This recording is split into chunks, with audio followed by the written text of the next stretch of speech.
गुरुजी, बड़े सारे कमेंट आते हैं कि ये शटरिंग को कब खोलना चाहिए, मतलब बहुत लंबे समय तक शटरिंग फंसा रह जाता है साइड पर। क्या इसका कोई तरीका है कि इसको जल्दी निकाला जा सके, या इसका राइट टाइम क्या है? देखो, शटरिंग समझ लो ऐसा है कि कंक्रीट का बैकबोन है। यदि शटरिंग नहीं डालोगे तो कंक्रीट स्ट्रेंथ नहीं देगा। तो सबसे स्टैंडर्ड तरीका तो यही है कि यदि आपको कंक्रीट 70 से 80% अचीव कर ले अपना स्ट्रेंथ, तो आप खोल सकते हो। तो जो आईएस को डिफर करता है वो ये कि यदि आपका कॉलम है, वर्टिकल वॉल्स हैं, तो उस जगह पे आप 24 से 48 घंटे में शटरिंग खोल सकते हो।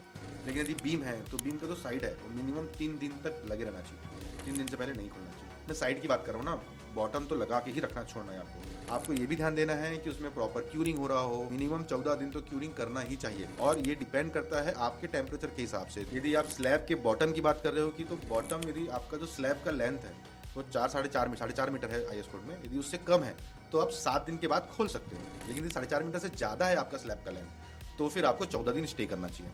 लेकिन अभी भी आपको बीम नहीं खोलना है। आप स्लैब तो उतार दिए, लेकिन बीम नहीं आप खोल सकते। बीम के लिए यदि आपका स्पान लेंथ 6 मीटर से कम है तो आपको 14 दिन तक तो रुकना ही है। 14 दिन के बाद आप खोल सकते हो।